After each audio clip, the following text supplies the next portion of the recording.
E vamos falar hoje de algo que é frequentíssimo, que são aquela famosa dor de garganta. Ah, meu filho está com dor de garganta, doutora. E agora, o que eu faço?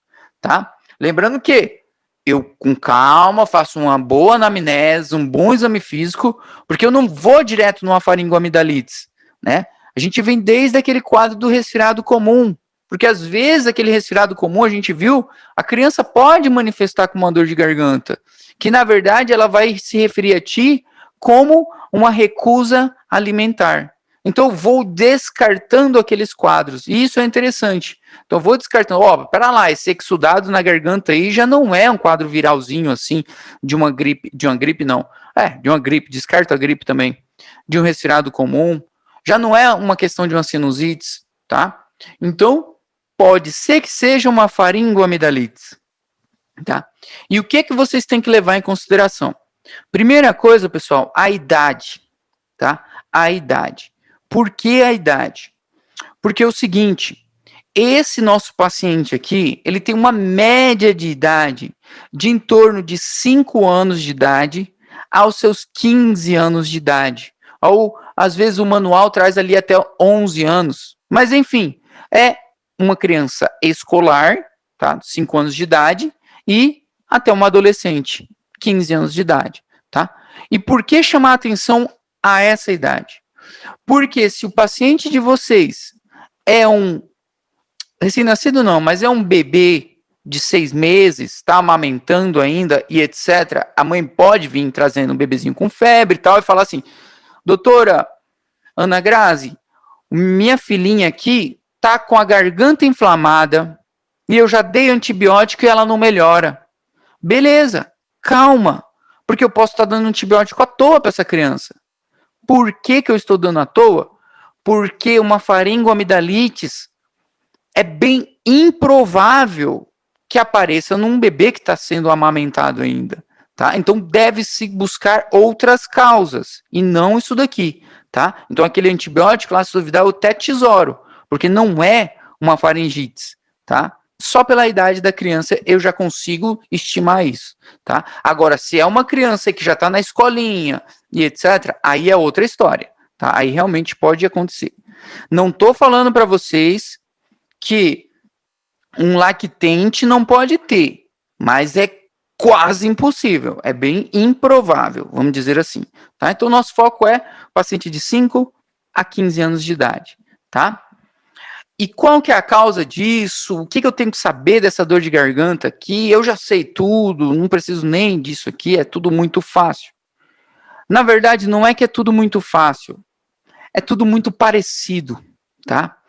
E o que a gente tem que levar muito em consideração aqui, na situação dessa faringoamidalite, justamente é diferenciar um quadro viral de uma faringoamidalite bacteriana, tá? Então eu tenho que bater o olho aí na minha criança, nesse nosso paciente, e poxa, isso aqui é signo de é uma infecção viral. Não, é bacteriana, tá? Então isso daí é importante para mim, diferenciar as duas, tá? Por quê? Porque o tratamento é diferente, tá? O tratamento viral, vocês já viram que é um quadro limitado, tá? Então ele tem começo, tem meio e tem fim, vai terminar naquele intervalo de dias que eu espero, tá? Então não preciso nem dar antibiótico para essa criança. Agora, se é uma faringoamidalite bacteriana, tá? Eu preciso vir com a abordagem já com antibiótico, tá? E como que eu sei disso? Examinando ele, né? Justamente com esses achados, tá? Sobre a etiologia, falei para vocês, pode ser viral ou bacteriana. A etiologia viral, vocês podem dividir ela de acordo com a estação do ano que a gente está, tá? Como assim? Até isso faz sentido, inclusive, tá? Porque alguns vírus circulam mais no inverno, como os rinovírus, tá? Então, se eu estou no inverno, eu penso que eu estou diante de um quadro com rinovírus, tá? Ou o vírus sincitial respiratório, que vocês já viram, é para bronquiolites, tá? Mas aí a idade da minha criança já não bate, ó, bronquiolite sai do jogo. Essa criança tem 5 anos, bronquiolite ali até 2, tá? Então, vírus sensicial respiratório, o mesmo da bronquiolites, pode causar uma faringoamidalite viral. O coronavírus, que a gente está cansado de escutar esse nome, tá? No período de inverno. E no período ali de primavera ou verão, pode ser causada por enterovírus, tá? São os vírus aí que causam diarreia, inclusive em algumas crianças, tá? Lembrando que temos outros vírus também, que cursam com um quadro muito parecido. Muito parecido o quê? Febre, dor de garganta, tá? Então a gente precisa diferenciar se é uma faringoamidalite, o que está acontecendo, tá?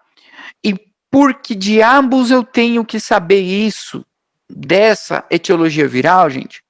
Porque o tratamento, ou seja, porque ela é autolimitada. Tá ali um período ali de 7 a 10 dias que seja, né? Eu já comentei com vocês isso nas outras aulas, depende do paciente, inclusive, mas eu espero que ele melhore, tá bom? Já vamos chegar no tratamento dela.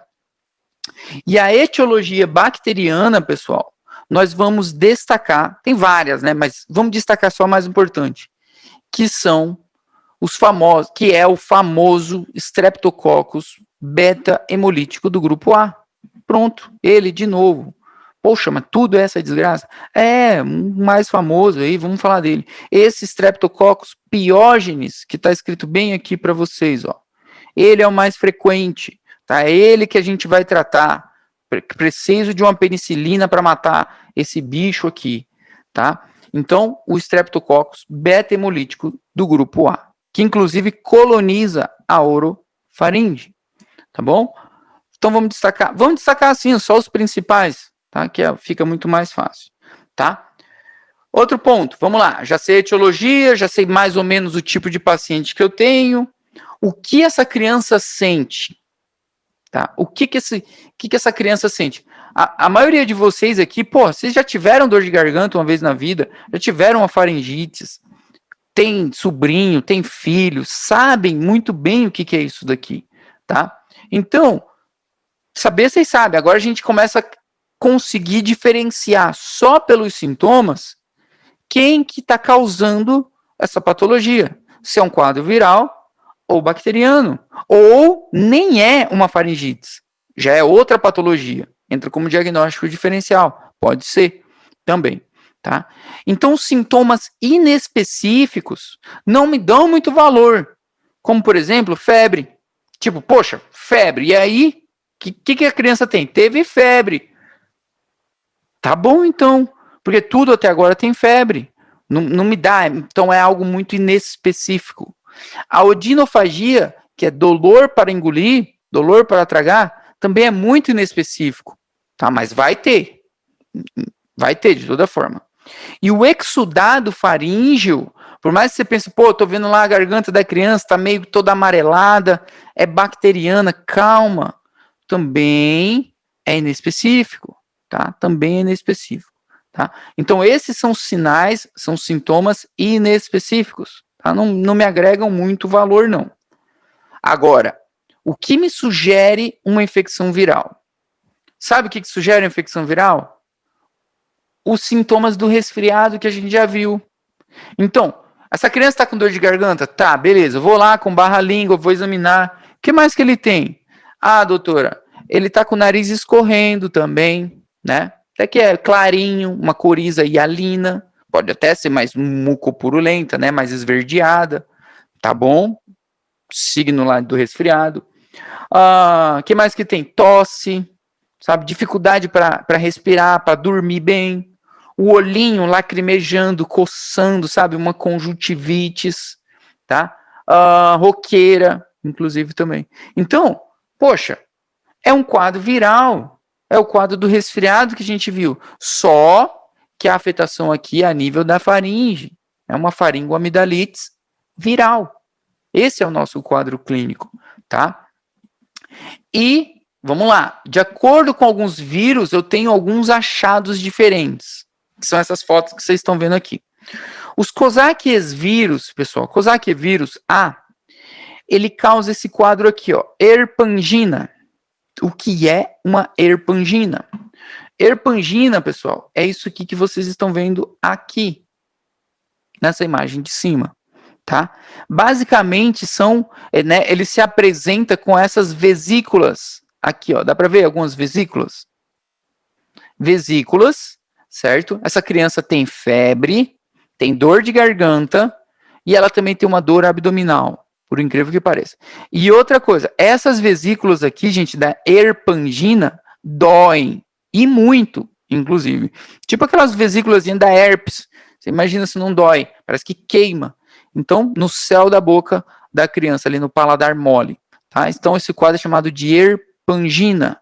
Vi essas vesículas, o guri tá com um sintoma meio de resfriado e tal. Cara, Cosac é vírus, isso daí é herpangina. Estão entendendo? Então, um raciocínio vai juntando esses achados, tá?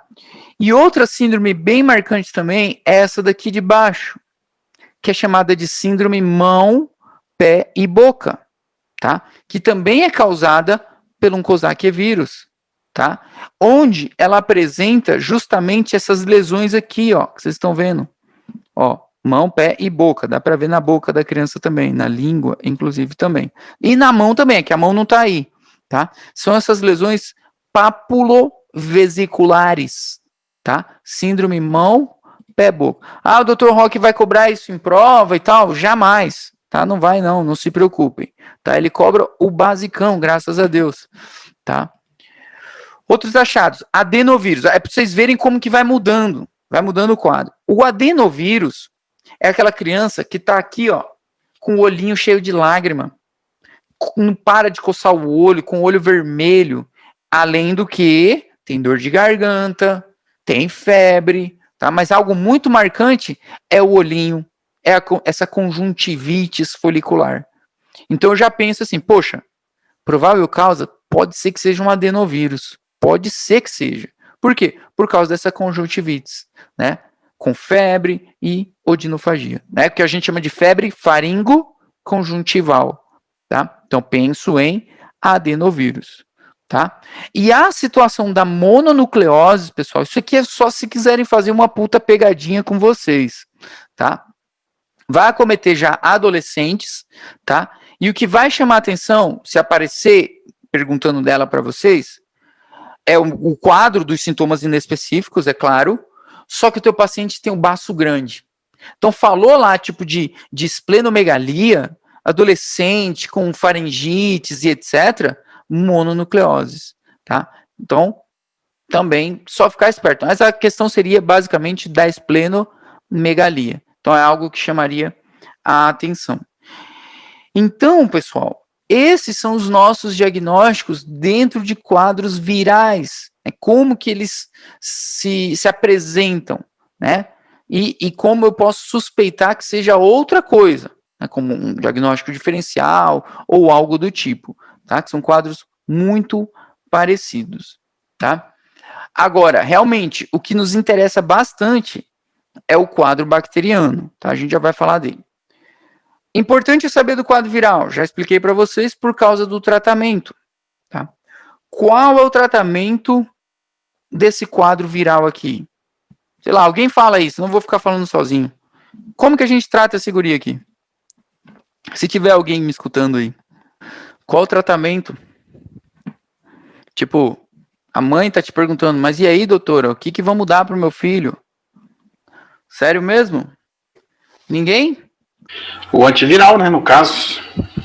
Um antiviral. Vou tomar. Qual antiviral? Aí pode apertou. Ser o Oseltamivir, Angel? Qual? Oseltamivir? Oseltamivir, Remdesivir, né? A ciclovir também não entraria aí, não tá mais para herpes, né?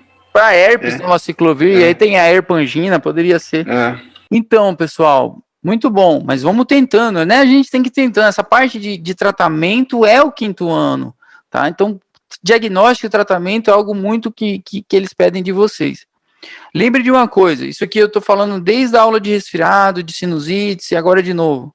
O quadro viral, eu falei nessa aula, o quadro viral, ele é autolimitado, certo? Então vai acabar. Não vou receitar nenhum antiviral para essa criança, porque ela já vai passar daqui uns dias, certo? E como diabos eu vou tratar então, meu Deus? A mãe tá me pedindo aqui um antibiótico, tá gritando para mim que ela quer um antibiótico, que o filho dela não consegue comer direito. A gente vai tratar os sintomas, tá? E outro, a febre incomoda muito os pais. Lembrem disso, a gente falou na aula passada. A febre é o sintoma que mais incomoda os pais. A criança pode estar quietinha ali, pode ali estar com, sabe, enjoadinha e tal, mas está com febre, o pai fica preocupado. Então, se vocês sabem que a febre é o sintoma que mais incomoda, o que vocês vão tratar? Como vocês vão tratar essa criança? Vamos tratar a febre dela, certo? Então, a gente vai dar para essa criança um anti-inflamatório, pronto, para melhorar a dor dela, que seja, e principalmente a sua febre. Pode ser um ibuprofeno, só não vão dar um AS para ela, tá? A gente já viu por que também não dá um AS. Então, tratamento desse quadro viral, um ibuprofeno. Simples, um ibuprofeno. Para quê? Para a febre da criança. Mas e o que mais que eu posso dar? Porque, sabe, o guri tá enjoadinho e tal, tá tossindo. Posso dar um própolis, aquele sprayzinho de própolis para a criança, para melhorar a tosse dela, para melhorar esse quadro respiratório, sabe? O pai e a mãe e a própria criança só quer se sentir acolhido por ti. E a gente tem que explicar bem certinho, Ô, e tal.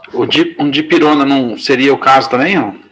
Poderia ser um dipirona também, mas poderia ser uma dipirona também. Fácil, dipirona em gotinha, todo mundo tem em casa, né? Todo mundo tem uma dipirona. Poderia ser uma dipirona também. Resolveu a febre, tá? Então você explicaria, tipo, o Verón ia explicar, olha mãe, é o seguinte, se o seu filho apresentar febre, a senhora vai dar essa dipirona aqui, tantas gotas, não sei o que lá. Fim, tá? Outra coisa, tem uns sprayzinhos, não sei se vocês já viram, que são sprays anestésicos. Tá? Então eu falei para vocês que essas vesículas, né, que o guri tem dor de garganta e não come. Então, vocês podem dar também para essa criança esse anestésicozinho, tá?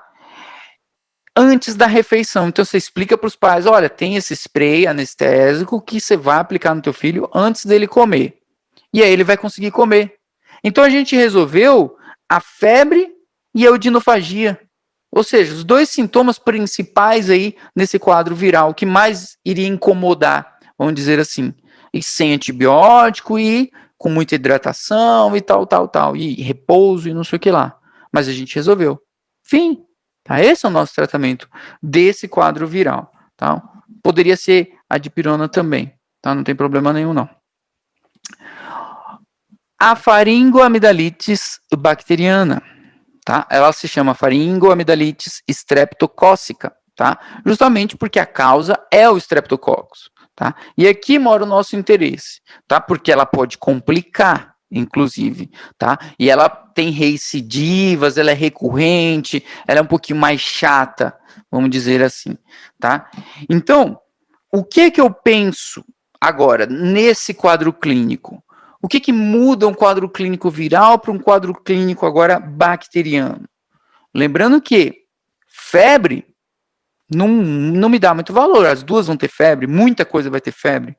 Odinofagia, muita coisa vai ter odinofagia também. Então, nessa situação, pessoal, vocês vão olhar justamente para essas petequias aqui, ó. Essas petequias, assim, te encaminha muito para um quadro bacteriano. Tá? Essas petequias em paladar blando, como vocês estão vendo aqui.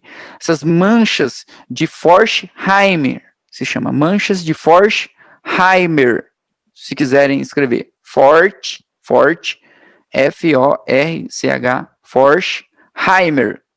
Tá? É o nome dessas manchinhas aí. Ou petequias no paladar blando. Tá? Manchas de Forchheimer. E os exudados. Tá? Lembrando que o exudado é meio que cuidado para não escorregar, tá? Mas esse exudado, quem nunca olhou a própria garganta no espelho ou a garganta de uma criança e viu uma garganta nesse estado aqui e putz, cara, realmente tá feio na foto, tá? Então tá aí, ó, um exudado faríngeo, tá? Essas petequias, a febre, tá? Outra, linfonodos dolorosos, tá? Então eu penso num quadro bacteriano.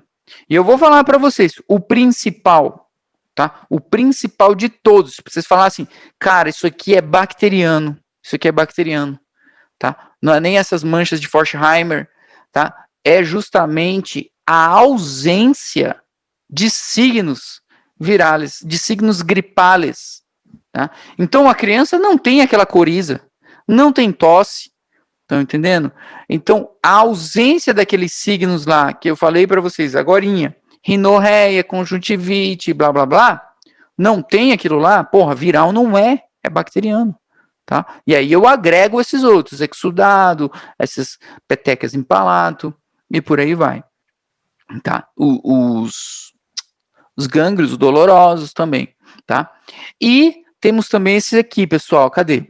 Esse exantema escarlatiniforme, vocês estão vendo aqui, ó, todo picadinho, parece umas petequiazinhas, tipo uma lixa na pele do paciente, tá? Então isso daí também a gente leva ali, poxa, é uma faringoamidalite estreptocócica, tá? Pode ser que seja, tô suspeitando, tá? E sobre esse quadro aí meio escarlatiniforme, né, falando assim um pouco da escarlatina que seja, tem 2 achados muito importantes. Esses 2 achados, sim. Esses 2 sinais aqui, ó. Esse signo de Filatov, tá?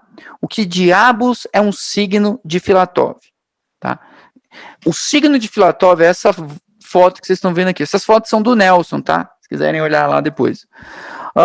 O que a gente vê no signo de Filatov? O seguinte. Uma coisa eu vi que vocês... o que vocês estão vendo nessa foto aqui, ó? Vamos participar. Nessa aqui do menininho aqui, ó. O que chama a atenção de vocês? Para entender. Signo de Filatov. O que chama a atenção? Vocês estão olhando, ó. A semiologia é ectoscopia. Sério? Caraca. É que, eu não sei se eu tô sozinho. Fala, Verão. Chama aí a atenção. Só na língua você fala ou em todo aí? Na foto. Só na língua não. Tá. Foto. Não, vê aí, ó, o eritema aí, né? Asa de mariposa aí, na virilha. Achou o primeiro. Por exemplo, aí, essa língua aí também com dá pra falar que tá com placa, no caso? Seria ali aqueles pontinhos brancos? Achou o segundo. Tem mais um só, mas o outro é um pouquinho mais difícil também. Não sei se quer arriscar, arrisca aí. Esse muito branco aí? Opa, esse muito branco aí. Alguém falou, esse muito branco aí. E realmente é isso, o muito branco. Então, vamos arrumar, mas falaram os 3 signos aí que caracterizam o signo de Filatov. O Verón falou do eritema em alas de mariposa, porque a gente lembra do lúpus. E o que a gente tem por eritema malar é o do lúpus. E não é lúpus isso daí, tá? Mas o Verón percebeu que a criança tá com a bochecha vermelha, tá? Então o sinal de Filatov, se vocês quiserem escrever, justamente é isso. Bochechas avermelhadas, certo? Outro, porra, eu vi que tinha a língua cheia de umas coisinhas ali meio estranhas. Legal, é a língua em framboesa. Pô, mas eu achei que língua em framboesa era da enfermidade de Kawasaki. Não, tem um monte de patologia, tá? Então aí, ó, língua em fresa, tá? Ou língua em framboesa. E eu acho que foi o Wellington que falou, ele tá muito branco, falou ali. Então, também, essa palidez aqui, ó, palidez perioral, tá? Então, palidez ao redor da boca, bochechinha vermelha e a língua em fresa. Isso é signo de Filatov. O que diabos isso quer dizer? Quer dizer que essa criança provavelmente tem uma faringoamidalite estreptocócica, tá? Signo de Filatov, tá? Então, bochecha vermelha, palidez perioral e a língua em fresa, tá? E aqui no bracinho, ó, vocês estão vendo que aqui tem uma mancha, ó, vermelhinha, uma mancha vermelha, 2 linhas aqui, ó. Isso aqui são as linhas de Pastia, tá? Então, essas linhas também são características de uma faringoamidalite estreptocócica, né? Então, se perguntassem para vocês achados a nível da pele do paciente, ó lá como tem, ó aqui, ó, tá vendo? Um exantema, temos o sinal de Filatov, temos as linhas de Pastia, tá? E como que eu sei que essas linhas são linhas mesmo dessa faringite aí? Elas não desaparecem quando eu aperto. Então elas não somem a digitopressão. Eu aperto e ela fica ali, tá? Linhas de Pastia, tá? São achados aí da faringoamidalites streptocócica. E aqui, ó, seguindo as fotos do Nelson, de novo, ó, as petequias no paladar, né, manchas de Forchheimer, tá? Dá para ver os... Olha esse daqui, ó, o exudado, ó. O exudado lá no fundo, dá para ver. Então a questão é de ir juntando. Né? Tu vê a garganta da criança, pedir para a criança falar e se olhar lá dentro e ver que tá feio, a mãe dele também já viu que tá feio, não muda muita coisa. Agora vai de vocês, tipo, o que mais que ele tem? Qual que é o quadro clínico, sabe? Então eu começo aí diferenciando, tá? Então, vamos lá. Se eu já sei o quadro clínico, se eu já sei todos esses achados, etc., eu tenho o meu diagnóstico, né? Então estamos diante de uma faringoamidalite streptocócica só pela clínica. Só que eu não posso fazer isso, tá? O diagnóstico aqui não é clínico. Tá? Não é um diagnóstico clínico. Então, por mais que, sabe, que brilhe assim, eu já sei o que é, mas eu preciso de um examezinho, eu preciso comprovar que tem o Streptococcus aqui mesmo, né, o Piógenes, tá? Então eu faço um exame de cultura, tá? Então eu vou solicitar uma cultura de orofaringe. Então pega aquele cotonete lá que vocês estão acostumados aí para fazer o suave, né, do Covid, tá? Então é o mesmo suavezinho, tá? E mando para a cultura. Ou eu faço um teste rápido, que é chamado de strep test, porque a cultura demora um pouco às vezes, tá? E o strep test é mais rápido. Também faço lá um suavezinho e tem lá uns reagentes que dão um resultado mais rápido, tá? Então eu somo a minha clínica com um strep test desse, por exemplo. Então, realmente tem streptococcus aqui, vamos tratar essa criança, tá? Então, é preciso dominar isso daí, porque isso aqui é muito frequente, tá? É muito frequente, tá bom? E como que eu trato essa criança? Ou por que eu trato ela? Ou o que acontece se eu não tratar? Se vocês voltarem, pessoal, desde o 3º ano, vocês já estão estudando essas patologias, tá? Vocês estudaram no 3º ano, no 4º ano também, uma patologia chamada febre reumática. Estudamos as valvulopatias reumáticas. Estudamos a glomerulonefrites pós-estreptocócica, tá? E a causa dessa febre reumática, das cardiopatias reumáticas e etc., justamente era uma situação pós-estreptocócica. A glomerulonefrites era pós-estreptocócica. Então, é por causa disso daqui, tá? Então, vocês vão ver que pode ser, inclusive, por um tratamento mal feito. Então, realmente, o Streptococcus foi lá, causou essa faringite, não tratamos, que ele passa pela garganta, mas morde um pedaço do coração. Ele sempre falava esse negócio. Então, a bactéria passou por aqui, ninguém deu a mínima, a criança foi lá, melhorou e tal, mas ficou a marca no coração, né? Ficou lá numa válvula, cardiopatia reumática, tá? E a glomerulonefrites pós-estreptocócica. Então, já por isso, é importante saber tratar bem certinho isso daqui, tá? Por causa dessas duas complicações. Não só por causa das duas, tem mais outras. Mas eu já falei, então já era. Como que eu trato essa criança, então? Mesma coisa, pessoal. Só que não. Não, sim, é a mesma coisa, tá? Essa criança aqui também tem febre, certo? Então, eu posso tratar ela com um antitérmico. Tá? Então, o ibuprofeno, eu posso manter. Não tem problema nenhum, mesmo do quadro viral lá, tá? Para que esse ibuprofeno? Para febre. Tá bom, beleza.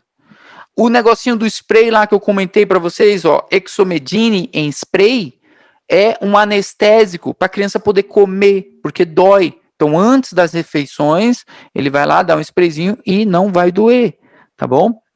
E aí, o que acontece? Aí, eu preciso de antibiótico, tá? Sim ou sim.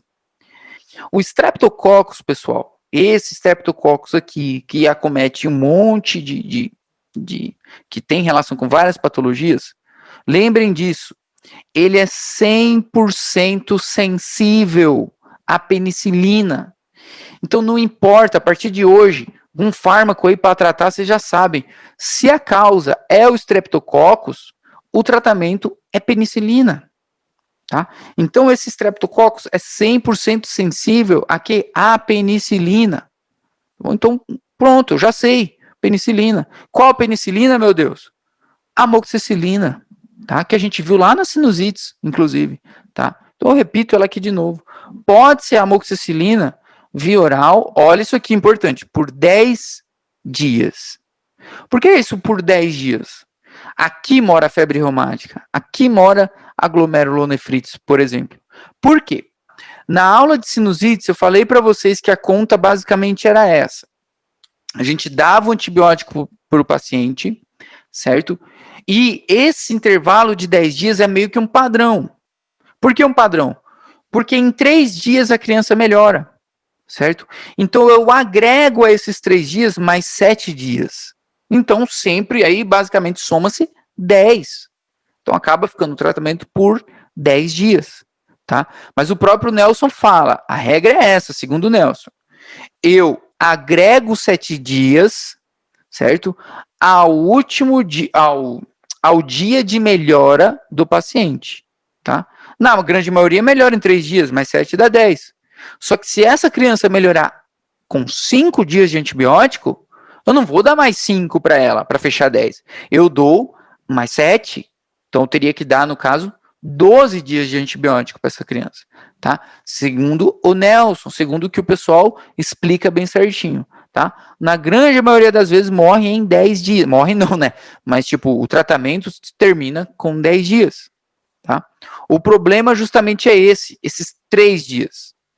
Porque esses pais, se não forem bem orientados, certo? Acontece o seguinte, deu 3 dias, a criança tá melhor, eu não dou mais. Meu filho melhorou, não precisa mais. Não, deixa aí, vamos guardar. Quando ficar doente de novo, já tem, tá? Não, tem que ser por 10 dias, tá? Vocês já vão ver também que isso aí atrapalha na recorrência, volta a doença. Ou eu já dou uma bezetacil intramuscular, uma única dose. Só que aí dói. Não sei se alguém aqui já levou uma, tá? Então também já evita esse problema. Então uma única dose já resolve tudo de vez, tá? Penicilina benzatínica, tá? Ou nosso paciente é alérgico, tá? Então eu busco outras alternativas. Alérgico é que é a penicilina, tá? Então eu busco um macrólido, por exemplo, uma azitromicina ou uma clindamicina. Pode ser também. Lembrando que essa alternativa não vai ser tão eficiente quanto a penicilina, tá? Porque quem é bom contra o Streptococcus é a penicilina, tá? Mas no caso que o paciente é alérgico, não tem o que eu fazer. Aí eu vou para essa outra opção, tá? Beleza? Então o nosso tratamento aí tá para vocês. Então eu trato os sintomas, né? E trato a bactéria. Trata os sintomas e a bactéria. E o repouso e tudo mais que vocês já sabem também. Complicação. Como diabos isso aqui pode complicar? Pode complicar. Já falei para vocês, né? Na febre reumática e na glomerulonefrites pós-streptocócica. Essas duas complicações que nem estão escritas aí, né? São complicações não supurativas. Então, aquelas complicações ali se dividem em 2 tipos. Complicações supurativas e não supurativas, tá? Então, como complicação supurativa, temos o abscesso peritonsilar, como vocês estão vendo ali, e o abscesso retrofaríngeo, tá? É um abscesso, né? Esse abscesso tem que ser drenado. Então, vou lá com o bisturizinho, estouro lá, vai sair o pulso, né, e trato esse guri aí da melhor forma possível, tá? Tá complicando. E as complicações não supurativas, febre reumática e glomerulonefrites pós-streptocócica, tá? São outras complicações. O que mais? Tem bastante coisa no final da história. Aqui eu mostrei para vocês o quadro clínico. E aí o que acontece? porra, eu já sei o quadro clínico, eu já sei o diagnóstico, já sei diferenciar de um quadro viral, bacteriano, já sei que não é uma sinusite também, já sei tratar. Só que eu trato esse guri aí e não passa nada, esse guri tem de novo. Imagina só, tipo, porra, acabei de tratar, o guri tá de novo com a garganta inflamada. Eu não sei se vocês já viram isso, falar assim, um conhecido meu sempre tá com faringites. Passa o ano inteiro com a garganta inflamada, tem que operar, tem que arrancar fora. Realmente pode ser uma alternativa, tá? Mas o que acontece aqui? Vamos lá. Isso daí é um quadro que a gente chama de faringites recorrente. Faringites recorrente. Então é aquela que acontece aí, a gente vai ver o período, inclusive, que ela ocorre, tá? A primeira coisa que vocês têm que levar em consideração nesse quadro de faringites recorrentes é o seguinte: será que o meu paciente está seguindo o tratamento? Então, eu vi, ele tem que tomar o comprimido ali por 10 dias. Será que realmente está tomando 10 dias? Então, por isso que não sara, porque ele começa a melhorar e, tipo, ele para de tomar, e aí daqui a pouco tem de novo, certo? Não está tomando certo. Então, a primeira coisa, eu vou checar se realmente o meu paciente aderiu ao tratamento, tá? Se o paciente tiver com muita dificuldade de aderir ao tratamento pela via oral, vamos dar uma intramuscular, uma única dose, e já resolvi, tá? Pode ser essa a causa da faringite recorrente. Ou pode ser o seguinte: situação onde não vai ter jeito, eu vou ter que operar essa criança, tá? Então a gente vai partir, eu até coloquei aqui para vocês, cadê? Adenoamidalectomia, ou pode ser só uma amidalectomia, mas geralmente eles já operam tudo, tá? Já tira adenoides e as amígdalas, tá? Por isso que já é uma cirurgia já inteira, tá? Então, para vocês prestarem atenção aqui, ó, quando que eu opero essa criança? Porque isso aqui vocês já ouviram falar também. Poxa, fulano lá na escola teve que tirar as amígdalas, porque vivia com a garganta inflamada. Acho que vocês já devem ter ouvido falar disso. Ou fulano teve que tirar a adenoide, porque não sei o que lá. Tá bom. Então, a adenoamidalectomia, ela está recomendada em casos de infecções graves e recorrentes. Tá bom. Mas o que diabos é uma infecção grave, então? Uma infecção grave, pessoal, é justamente essa, que tem a odinofagia, né, ainda com perda de peso, inclusive, que a criança não come direito, tem uma febre alta, linfoadenopatia cervical, e tem um strep test positivo. Então, realmente é um Streptococcus beta-hemolítico que está causando isso, tá? Realmente, é uma infecção grave. Pode complicar. Então, eu prefiro tirar do que esperar uma provável complicação, um abscesso daqui a um tempo. Uma hora complica. Ou ficar entupindo essa criança de antibiótico direto, tá? Então é melhor a gente tirar, né? Até tinha um doutor, acho que o doutor Lomax falava que órgão retirado não adoece. Sempre falou isso daí. Então o cirurgião resolve tudo por causa disso. Porque órgão retirado não fica mais doente, tá? E a questão de ser recorrente, como vocês estão vendo aqui, ó, tem uma regra. E a regra basicamente é essa, ó. O que é uma infecção recorrente? São infecções que ocorrem neste número aqui, pessoal. Guarde assim, é tipo no ímpar, né? 753, tá? Todo mundo segue essa regrinha, até o próprio Nelson traz ela também. Então, como que é? Em um ano, certo? A criança teve 7 infecções. Então, o que é uma infecção recorrente? São 7 infecções em um ano. Puta, 7 vezes você ficou com essa garganta inflamada desse jeito? Sim, doutor, 7 vezes. Vamos tratando, tá? Beleza? Aí, ou, que mais? Vamos agregar. 5 infecções, certo? No ano seguinte, ou seja, em 2 anos. Então, 5 ou mais em 2 anos, tá? E o terceiro seria justamente a situação de 3 ou mais infecções em 3 anos, tá? Então, nessa situação onde eu tenho todo esse quadro de infecção grave e toda essa frequência, aí eu opero essa criança. É melhor eu operar, porque eu quero evitar complicações, tá? Então, realmente, se vocês já escutaram isso alguma vez, fulano teve que tirar a amígdala porque vivia com a garganta inflamada, é seguindo esses critérios. Então, encaminhe a criança lá para o otorrino e com certeza, a doutora de otorrino que falava isso, órgão retirado não adoece. Então, com certeza vai mandar operar do mesmo jeito, tá? Então, vamos encaminhar, não tem problema, fechou, é isso daí o que importa, tá? Evitar as complicações, tá? Sobre a adenoide, inclusive, já que eu tô falando, e eu lembrei, a adenoide mesmo, eu também posso retirar só a adenoide, tá? Lembra o menininho a face adenoideia? A gente pode resolver a situação dele também, tá? Olha lá, adenoidectomia isolada.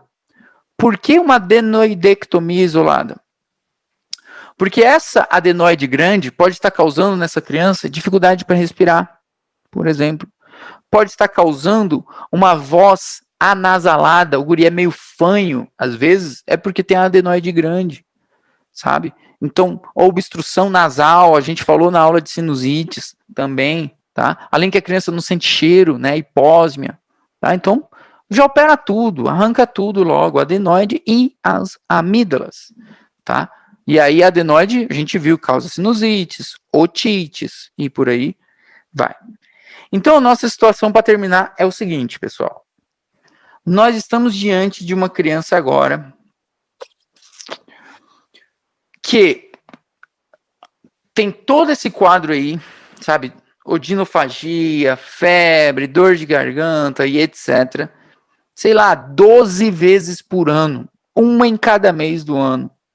Porra, já sei, meu. Claro, é uma faringite recorrente. Só que tem um detalhe aqui, 2 detalhes. Primeiro detalhe, o strep test é negativo. Tá? O strep test é negativo. Não tem streptococcus nessa criança. Puta, me quebrou no meio. Tá? Viral não é. Tá? Viral, já garanto também que não é. Tá? O strep test aqui é negativo. Tá? E o segundo, e é o mais importante de todos, é que nesse nosso quadro clínico generalzão aí de odinofagia, de febre e etc., a gente vai agregar aftas. Tá? Então a criança também tem aftas, certo? E aí estamos diante desta síndrome aqui. Tá? Além do que uma criança tem menos de 5 anos, tem 4 anos, vamos supor. Tá? Estamos falando desta síndrome aqui. Síndrome de PFAPA. Tá? Putz, eu tenho que saber isso. Calma. Porque entra como diagnóstico diferencial. Tá? Por que tem que saber isso daqui? Porque, gente, o quadro é igualzinho de uma faringite. É, inclusive, uma faringite. Só que não tem causa. Não é viral, não é bacteriana, não é nada. É tipo assim, uma autoinflamação. Vou falar autoimune. Mas é uma inflamação assim, contra o próprio organismo, né? Autoinflamatória. E de causa desconhecida. Tá? Então, essa síndrome de PFAPA é uma sigla em inglês. Tá? Lá no Nelson também. Tá? É Periodic Fever, febre, aftoestomatites, aqui ó, essas aftas na boca, faringites, que é o que a gente está falando hoje, e adenite cervical. Tá? Então é aquele quadro clínico lá, de trás, só que separem isso daqui, a afta. Falou de afta, é disso aqui que estão falando. Se tiver um quadro clínico lá na tua prova, o guri com odinofagia, adenomegalia, não sei o que lá, e blá blá blá, e de forma recorrente, aí você vai querer marcar faringite recorrente, alguma coisa assim. É essa síndrome aqui, por causa das aftas, tá? Então lembrem disso. E qual... Ó, meu filho berrando lá na sala. E qual que é a importância de saber isso? Porque, gente, se é autoinflamatória, vocês não vão dar antibiótico. Antibiótico não vai servir para nada. Então é aquela situação que a mãe aí fala, olha, doutor, meu filho tem essa dor de garganta todo mês. Todo mês. E realmente é todo mês. Por quê? Ela comete em torno, num ano aí, de 8 a 12 vezes. Num ano ela acontece. Então, porra, tem uma frequência elevada, cara. De 8 a 12 vezes por ano, a criança fica assim, é complicado. E aí você fica naquela, mas e aí, você deu antibiótico? Doutor, às vezes eu dou antibiótico, ele melhora. Às vezes eu não dou antibiótico, ele também melhora. Claro, porque ia melhorar mesmo, de todo jeito. tá? Então, de todo jeito ia melhorar. Tá? Essa daqui também é um quadro meio que autolimitado, de todo jeito vai melhorar, tá? O tratamento não é com antibiótico, é com corticoide, porque aqui é tipo meio que uma autoinflamação. Então, a prednisona melhora. Tá incrível, essa criança melhora rápido, inclusive, com o corticoide, tá? Só que vai ter de novo, tá? Vai continuar tendo. E aí eu tenho duas escolhas. Ou eu opero essa criança, como vocês estão vendo ali, ó, adenoamidelectomia, opero, tirei, porque que nem a doutora falava, órgão operado não adoece, tá? Então eu tiro e resolvo. Ou eu espero, continuo tratando com corticoide, porque ao redor, quando essa criança estiver em torno de uns 8 anos, tipo, some isso daqui, desaparece, melhora e nunca mais ela tem, tá? Então, fica assim a critério dos pais. E por que falar dessa síndrome de PFAPA aqui para vocês? Porque entra como diagnóstico diferencial da faringite. Então, naquela situação, o quadro clínico é muito parecido, só que, ó, afta e o strep test negativo. Eu tenho que pensar nisso daqui. 8 vezes por ano, 12 vezes por ano, sabe? Causa desconhecido, corticoide é quem melhora, tem um negócio estranho aí. É isso aqui, tá? A síndrome PFAPA. E aí, deixa eu ver o que mais que tem. Não, e aí é só isso. Então, até aqui as faringites, tá?